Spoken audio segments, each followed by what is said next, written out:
Today I'm going to show you 5 different ways to embroider some lavender. Hi everyone, Sarah here from Sarah Homfray Embroidery, and today's video has been inspired by a little trip I took at the weekend. So I have been to Norfolk, which is the county on the east coast of England, and I went there with my sister Caroline. If you haven't met Caroline yet, she's the one that does our timber videos on our channel, so do go and check those out. Those are really wonderful. And we went and had a little camping trip in Norfolk, and one of the places that we went to was Norfolk Lavender. So Norfolk is known for its lavender. It's been grown there for around 2,000 years, and the Norfolk Lavender Company is England's leading lavender grower. They cultivate over 100 different varieties here, and they have a distillery where they extract the lavender oil, and then the oil goes into lots of different products, including soaps, scented sprays. They've got some in chocolate, and there's even a lavender flavoured beer. So we spent a lovely afternoon walking around the lavender gardens and looking at all of these different varieties. Caroline did a little bit of sketching. I got my camera out and I took some pictures to see all of the different kinds of flowers and the different shapes of flowers. And I've come up with 5 designs for you, and we're going to have a go 5 different ways to embroider lavender flowers. So I put all of the designs for you in a free PDF. You can get this from the free stuff page of our website. The link to that is in the description below this video. You can download that and transfer this design and have a go at these flowers yourself. And if you are a Patreon or a YouTube channel member, I have another design for you here. I've got this little lavender spray, so I put all 5 flowers into a little spray design, and you have got that design that's coming just for you. If you're interested in that design and joining either of those platforms, again, check out the information in the description below this video to see what those are about. And in that video I also show you how you can add some colour to your lavender, so I'm going to show you how to paint the background to that if you want to add that to your embroidery. So I'm just going to mention my setup. I'm going to do my embroidery on a cotton. I've got antique coloured cotton. It's got a calico backing on it. I've put it in some stretcher bars to keep it nice and tight, and I'm holding those in versatile table clamps. I've got 2 to keep it steady under the camera. You only need 1 to hold your embroidery nice and steady. And I'm going to use some different threads throughout, just to show you that you can use different styles and kinds of embroidery threads in this, and they'll give you a different effect. I'll put all of those are in the PDF, so if you want to know what I've used and how many strands and what needle I've used, do go and check that one out, download that to have all of that information. So I've traced my design onto my fabric from my download, and I'm going to just start with the stems and with the leaves, and I'm going to do the same on all 5 flowers. So I'm just going to show you once how I stitch these, and I've repeated that for all 5 flowers. We have a video on different ways to do leaves. If you want to see some different ways and have a go at some different stitches, you can check that video out and try out some different effects. So I'm going to start with the stranded cotton. I've got 3 strands in a number 5 crewel needle, and I'm just going to start with a waist knot at the bottom. I'm going to do the stem of the lavender first. So I'll start with my waist knot and do my 2 little small stitches. That will hold the thread in place. When I've done some stitching, I can just cut that knot off. Nice, easy, neat way to start and finish your threads. I'm going to start at the bottom of the stem. Ginger Cat doesn't want to see how to do that. I'm just going to do a stem stitch. So all of the stems I've done it in stem stitch. So it's a little forward stitch, loop to the right, come up in the middle at the end of the previous stitch. I'm just going to work that all the way up the stem. You can cut your knot off when you've done a few stitches. Loop to the right, they come up in the middle. We have videos on all of the stitches in this project, individual videos in our stitch library or our stitch sampler playlist, so you can go and check those out if you want more information on how to do these individual stitches. So I'm going to go all the way up to the top with my stem stitch. So the stitch I'm going to use for all of the leaves is a split stitch. So I'm just going to do a straight stitch, and then I'm splitting it. So I'm coming back through the middle of it. I find this stitch is just a little bit finer. Some of these leaves on the lavender were really quite delicate. They were quite fine. And this stitch is a little bit thinner than the stem stitch. So I quite like this one for this. I'm just going to fill the whole leaf in this split stitch. I'm going to go all the way around the outline first, define the shape of your leaf. And then I'm just going to fill in with some rows of the stem stitch. So once you've been all the way around, you can just put some rows in. So I'm just going to start at the bottom, exactly the same stitch. So just splitting the stitch in the middle, back up through the middle, and just go at one side of the leaf with the split stitch, And when you get to the end, you can just come back again. So I'm just going to come ahead of myself and go back into that point, but then I split that again and then I can come forward. So we're always just doing that straight stitch and splitting it in the middle and filling in the space with the leaves for that all the way back down to the tip. And I recommend you do all your stems first and then stitch all of your leaves, and then you can put the lavender flowers on the top when you've done that part. Okay, so let's do some flowers. So the first stitch I'm going to show you is a detached chain stitch. I've got 3 strands of a purple stranded cotton. I'm just going to put my knot there. We'll cut that off, don't forget, so it's not going to stay there. Just do my 2 little stitches at the top, and then my first stitch is going to be right on the end. I'm going to come off just off the end there, back down into the same hole, make a little loop, come up at the top of that stem inside the loop, and then I'm just going to pull it slowly, pull up that chain. Don't pull it too tight or you'll lose your nice chain effect. And then I'm going to go down at the other end. Done 1 stitch so I can cut that knot off. Now I'm going to put some more of these little flowers down the side. So some of these lavenders, they group the flowers. They're like grouped in little groups of 4. So I'm going to do that one for this. So I'm going to put a chain, detached chain on either side of the stem.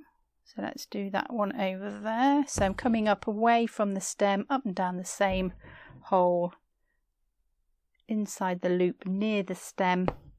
Just pull up that loop, and then you're just going to go down the other side of it just to finish it off. That will just hold that loop in place, and I'm going to do 1 at the side of it. So I can do these little groups of 4. Don't forget to go over the end to finish off the stitch, and then to the other side. Don't go down one side and then back up the other. Do the groups in one go so you can make sure they're nice and even and that they look the same. So there's our little group of 4, and then there'll be another little group of 4 underneath. So I'm going to come down here a little bit, and I'm going to put another one in here.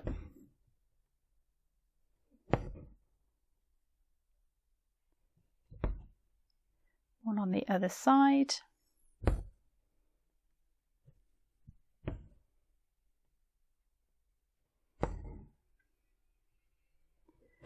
And then one next to it to do my group of 4.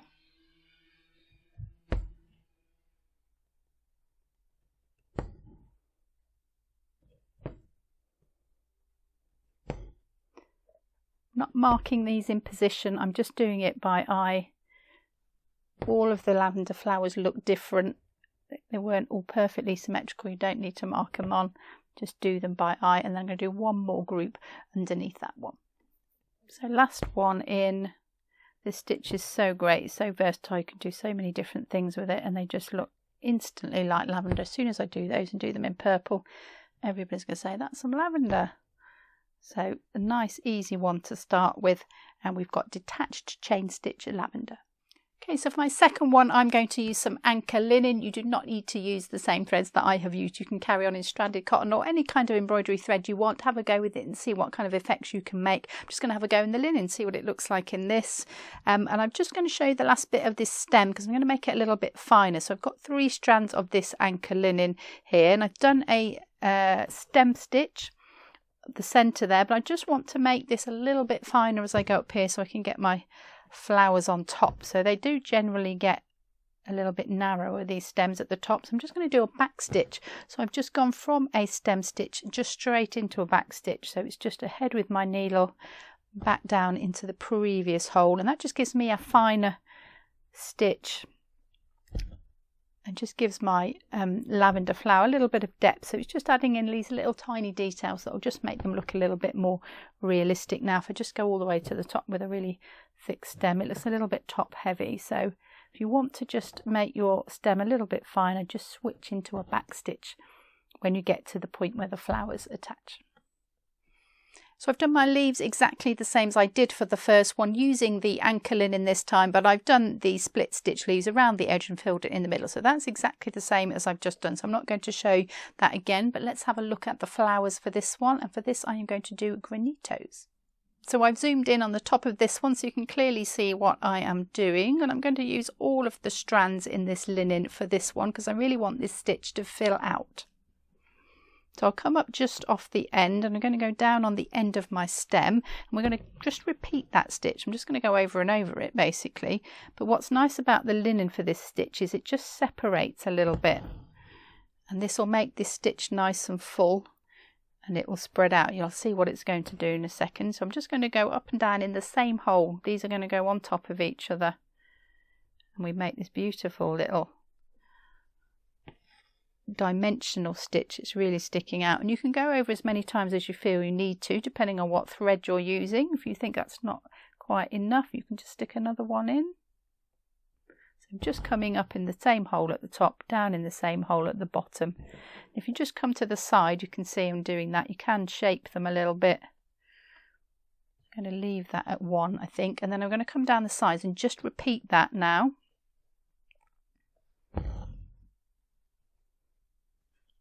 And these will just separate out with this, so that looks really nice, makes that really nice full stitch.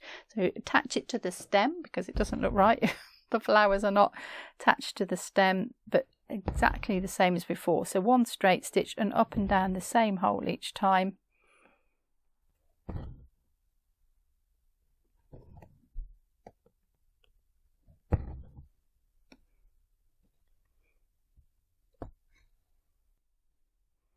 Put as many in as you think you need to get the effect that you want. You could do more as you come down the flower because the end ones are probably a little bit finer, a little bit more delicate. And then I'm going to go over to the other side and I'm going to do that. Now the flowers on the lavenders attach themselves at the same points of the stem. So I'm just going to do that one exactly opposite, and then you get this little space in between the cluster of flowers. So the previous one we did 4. I'm just going to do 2 on each side for this one. I'm going to make them nice puffy stitches so that they really look like little lavender flowers. So just putting the last one in, a couple more stitches over that. There's usually a gap between the flower head and the leaves, so don't go too far down with your flower heads. I think the last one in there, and again I'll just weave that under some of those stitches on the back just to finish that thread off nice and neatly. So there we are. So that's lavender flowers in granito stitch. Okay, so lavender number 3, again I have done the same for my leaves and my stem in some stranded cotton, so 3 strands of that. And now I'm going to go to a purple. I'm going to go for 2 strands for this, so I'm going to do this little bit on the top. So they had some of these lavender at Norfolk lavender, and they're quite unusual. They do this sort of little tiny tight flowers in here, and then there's this big blossom of them at the top. So I'm going to do this little bit first in stitch, and this is quite small, so I'm going to do this in the 2 strands. And again I'm just going to do the same as I did for the leaves and then do a split stitch all the way around and a filling. You could do a bit of long and short, you could do some satin stitch if you wanted to, so you don't have to do what I do. You can look at the shape, and if you know another stitch you can try a different stitch in there. I'm just going to do this split stitch because this goes with the other parts of the flowers in the leaves, so all the way around the shapes, and again just fill in with them. They're a little bit more of an unusual shape, they're not nice and round like the leaves, so I might have to put a few extra rows in just to compensate for any gaps that there may be, but otherwise it's exactly the same as the leaves. So I filled in my shape, and then it's just the rows of the split stitch again. So nothing different, nice and easy, but they are small, so just nice small stitches and just a couple of strands if you're using a stranded cotton. So I finished off the petals at the top, and I'm going to fill this in something a little bit different. So I'm going to use some beads. Now they did sort of have this texture that they look like lots of little tiny flowers really tightly compacted together, so I'm going to use the beads to represent that. If you don't have any beads or you don't like beads, you could use some French knots instead. That makes a good substitute. Maybe 6, you could try 6 strands for that. so you get that nice textured effect. So I'm just going to put these beads on, and what I'm going to do is I'm going to go all the way around the outline, and then I'm going to fill in with the beads. They're quite a distinctive shape. They're this sort of beautiful teardrop shape, so I want to keep that shape if I can. So I'm going to just do them a little bit randomly, so they're not all in the same direction lining up, but I want to stick to that line if possible. So it's just come up on the line in this case, thread a bead on, make sure you've got a needle that the bead will fit over. That's important. I'll talk to you about thread in a second. Lie the bead down and go down the other end so they're nice and secure. And I'm using 2 strands of the same colour stranded cotton for this. Try and use one that matches your beads. You can run it through a little bit of beeswax if you want to. That just helps to make it a little bit stronger to hold the beads on. If you've got a beading thread that matches, you can use a beading thread or a normal sewing thread. Try and use something that's the same colour and a little bit stronger if you can to hold these beads on. So I'm just going all the way around the edge of the shape. I'll go back to the top and then I'll start filling in. So the last one at the top, just to complete that. So these are just small seed beads. Use quite a small size for this, just to keep the scale right. Lavender flowers are quite small. Then I'm just going to fill in with them. So I'm just coming up away from my beads, take my needle down.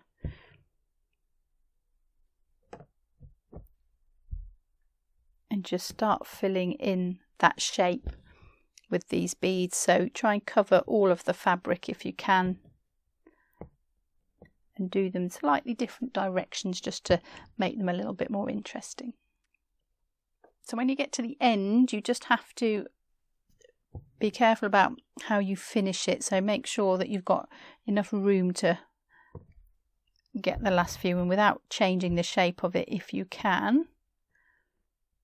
If you do have any gaps, you can put in some French knots. Just fill the gaps with the French knots. You can use the same thread, so quite a good use of French knots together with beads if you want to. You can make the French knot smaller than the beads, so quite useful. If you need to fill in the gaps, you can do it that way. I think I'm good there. I've just got those all in, so they look really nice and sparkly and quite a nice texture to add to my lavender. So use small seed beads or French knots if you don't have seed beads.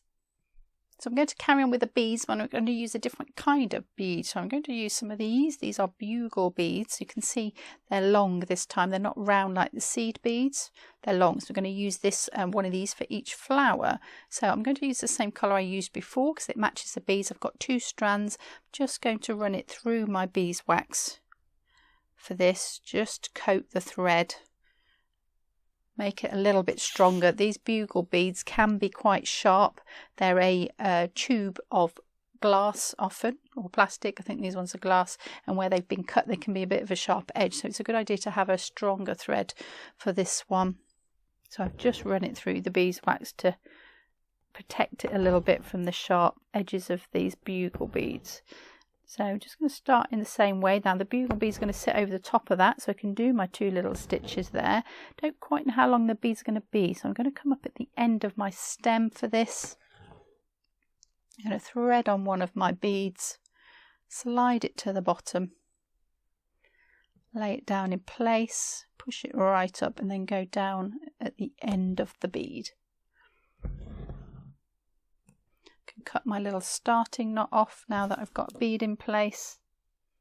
And if you want to for this, you can actually position these where you want them to go, and if you want to come up at that end you can, or if you want to come up by the stem you can. It doesn't matter which. I'm going to come up there, thread my bead on in position, push it up to the end, take my needle down at the end. So each one of these is just going to be one of those flowers. So just one on either side for this, like so, and then I'm just going to work my way down my stem with my beads. So I'm going to put 2 there like that, and another 2. I might see if we can get another one in. I'll see how I feel when I get there. It's quite good with beads, you can place them on and decide how many you want. So I think I'll probably go for that many. I'm just going to put those on exactly the same way, so this one is going to be super quick. So last bead in place. And again, as the previous one, if you don't have any seed beads, you can use the French knots. For this one, if you don't have any bugle beads, you could do a bullion knot. That would look really nice as an alternative to these. So there we go. So lavender with bugle beads. So with this last lavender, I'm going to use a different thread. So I'm going to use this DMC Ecovita Crewel wool. So this is a little bit thicker than the stranded cottons, and this will just fill out the stitch a little bit. And just to help it fill it out even more, I've just doubled the thread up. So I'm going to use a double thread. So we're going to do a version of a raised stem band. So I'm going to put my bands in. So I'm going to put straight stitches right across the shape of my flower. So I've just marked that in very lightly so I can see the shape of the flower, but the stitch will actually create that shape of the flower. So I'm just going to put these lines in one side to the other, right up on that line, across the shape and down on the other side. And I'm starting at the bottom and I'm working my way up to the top so that I can bring my thread out right in the point, ready for the first stitch. So what I'm going to do is wrap my thread around the bar. So I'm going to go middle, then I'm going to go left, then I'm going to go right. I'm going to work my way down the shape. So we're going to put the needle underneath the first bar. Make sure it goes underneath that thread, not through it. And we're not going through the fabric. We're just going underneath the bar. I'm just going to point it to the left. That will wrap around the first bar like so. Then what will happen is it's going to come over that bar and over this bar. And I'm going to point the needle now to the right. So I'm going to go under the second bar and under the first bar. And you'll see what starts to happen. Not pulling it too tightly. So we're wrapping around the bars. So now I'm going to go under the second bar and back up to the middle, ready to do my next middle stitch. So now we're going to do the same again, going to be middle, left, right. So this is the middle stitch. So my needle's going to go out to the right. It comes under the next bar down and under the previous bar. Try not to get the needle caught in the thread.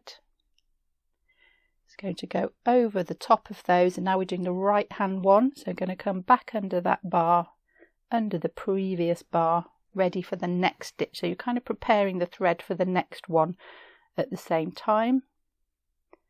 Going to come over that one and then prepare for the next middle stitch. I'm going underneath the bar. Now you'll have to just weave that needle underneath to get back out in the middle.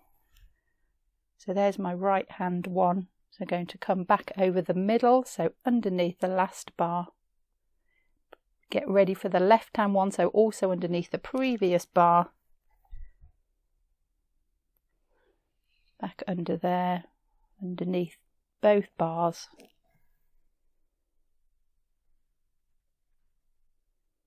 And then you can take that one all the way down to the bottom.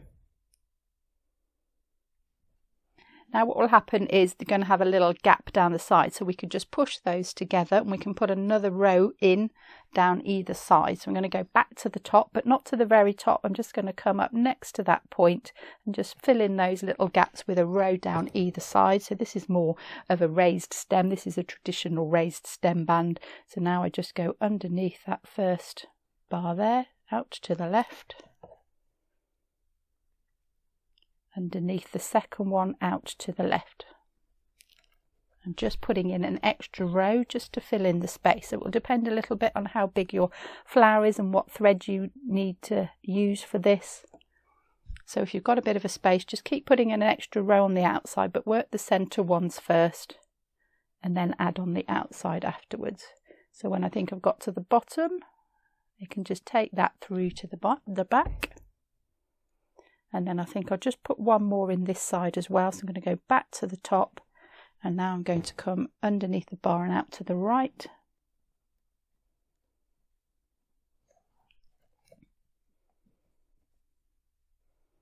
Underneath the next bar, out to the right. I'm just wrapping that thread around the bars each time.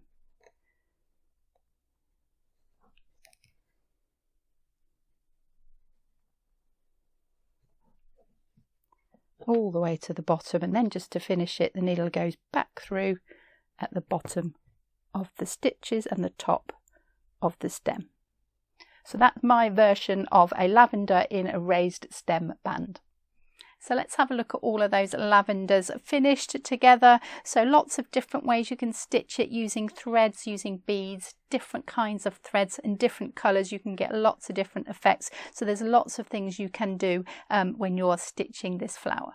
So don't forget the free PDF if you want to have a go at stitching these lavender. We've also got the extra project for our channel members and our patrons. And if you want to see some different flowers that you can put with your lavender, do check out this video up here. Lots of different ones for you to try out. I hope you've enjoyed this video. Give it a thumbs up if you have, and I'll see you next time.